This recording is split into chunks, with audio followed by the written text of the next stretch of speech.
हवन घर घर में होना चाहिए। हवन लगता है कभी सालों में या वर्षों में, कभी कभी करा लेंगे, ऐसा नहीं। हवन विज्ञान है, हवन का हमें लाभ मिलेगा। धर्म की दृष्टि से तो भगवान की आराधना है। भगवान को एक बार हम भूल भी जाएं तो घर में सुखी रहने के लिए हवन की बड़ी आवश्यकता है। हवन करने से आपको पहला लाभ स्वास्थ्य का मिलेगा। स्वास्थ्य का लाभ क्यों मिलेगा? आज आप चाह करके अपने मुताबिक घर नहीं बना सकते, सब पूरा मुख का घर नहीं बना सकता, तीनों तरफ खिड़कियां नहीं निकाल सकता, तीन तीन दीवार पड़ोसियों के लगते हैं।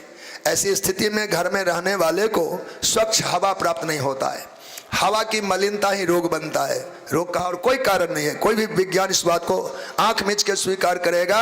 रोग में अन्य कोई कारण प्रधान नहीं है, केवल हवा दूषित आपको मिलता आपके वातावरण में, इसलिए आप रोगी हुए। इसको रिसर्च कीजिए।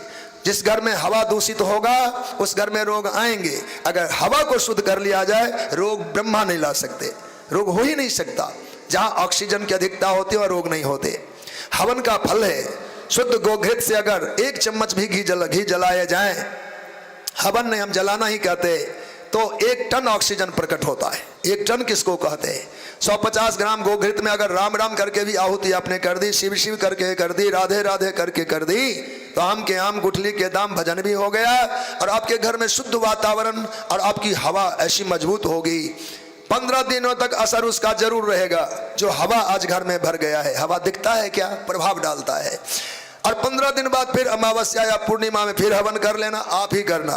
पंडित पुजारी नहीं चाहिए तो कोई बात नहीं, 10 रुपया नहीं लगाना है, उसकी भी मनाही है। आप तो स्वाहाकार कर ही सकते हैं। पीतल का, तांबे का, मिट्टी का कोई बर्तन रखिए, उसमें नारियल, खोपड़ी या सूखी लकड़ियां डाल के घी की आहुति करिए। आप देखना आपको क्या लाभ होता है। मेरा विश्वास है 1 वर्ष का ही कोई नियम ले तो मेरे कहने से दवा यहाँ फेंक देना, आपको दवा खाना नहीं पड़ेगा। आप जिंदल में क्यों जाते हैं? अमुक अमुक जगह कहाँ जाते हैं? अनेकों जो चिकित्सा के केंद्र है प्राकृतिक, वहाँ क्या मिलता है आपको? बल्कि खाने तक को नहीं देते, वो पानी पिलाते हैं, अंकुर खिलाते हैं, क्या क्या करते। वहाँ की हवा में इतनी शुद्धता है कि वहाँ रहते रहते 10 दिन में आप क्योर होके आ जाते हैं, शुद्ध होके आ जाते हैं। जो बात वहाँ हम लेने जाते हैं, फिर घर में कहाँ रहता, फिर मोटे हो गए, फैट हो गया, 7 किलो वजन बढ़ गया। अगर घट ही गया तो बढ़ा क्यों? आते ही बढ़ जाता है, चूंकि आपका वातावरण शुद्ध नहीं है। आप बढ़ेंगे ही। अपने वातावरण को ठीक करिए। केवल हवन को स्वीकार कर लो अपने मन से, आप देख लेना आप कितने स्वस्थ हो जाते। हवन का एक लाभ। दूसरा है, जहाँ हवन आदि होते वहाँ अभाव नहीं रह सकता, दरिद्रता कभी नहीं आएगी, भूल कर नहीं आएगी। कार्तिक की कथा कभी सुने हो आप लोग, देहात में रहे हो या साधारण शहरों में तो कथा होती है, मंदिर आदि में, बड़े शहरों में शायद ना होता हो। अपने हाथ से कार्तिक की महिमा, कार्तिक कथा ले लेना। पद्म पुराण की एक कथा है। समुद्र मंथन काल में, समुद्र मंथन में दरिद्रता देवी प्रकट हुई, अलक्ष्मी। उस समय उद्दालक नाम के ऋषि ऊपर से आए, आकाश मंडल से उतरे। भगवान विष्णु ने कहा महाराज ब्याह करिए। ऐसा ब्याह होता है क्या? प्लानिंग होती है, पूछा जाता है, अत महाराज ब्याह करिए। कहा नहीं, सीधे हाथ पकड़ा दिया। दरिद्रता की हाथ महात्मा उद्दालक के हाथ में डाल दे, ले जाइए इसे। महात्मा समुद्र मंथन देखने आए, देखे क्या? ब्याह हो गया, लौट के जाना ही पड़ा।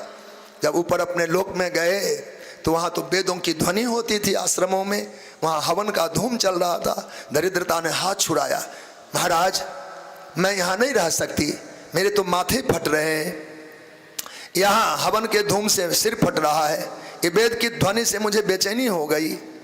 अच्छा फिर आप कहाँ रह पाएंगी?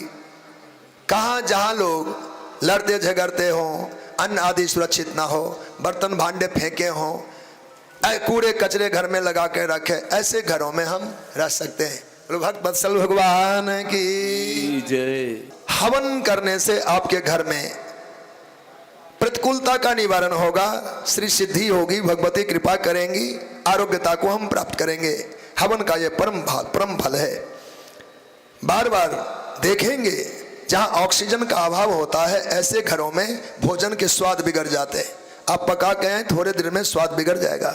फल आदि बाजार से लाएं, सब्जी लाएं, आपके घर में कल के लिए नहीं रहेगा, वो सड़ जाएगा। ऐसा नहीं कि बाजार का सामान खराब था, ऐसे लोग दोषारोपण करें भले, पर आपके घर में ऑक्सीजन की अभाव है, ऐसे में आपके घर के साग सुरक्षित नहीं रहेंगे। इसलिए स्वस्थ वातावरण देने के लिए घर घर में अमावस्या पूर्णिमा को हवन होना ही चाहिए। इससे सनातन का रक्षण तो हो ही जाएगा, आपके स्वास्थ्य की सुरक्षा होगी, घर आपका पवित्र रहेगा, तंत्र मंत्र अभिचार और ऐसी जो अहितकारी आत्माएं हैं उनका कोई उसमें प्रवेश नहीं होगा। हवन से भारत का धर्म है, हवन ये वैदिक धरती है।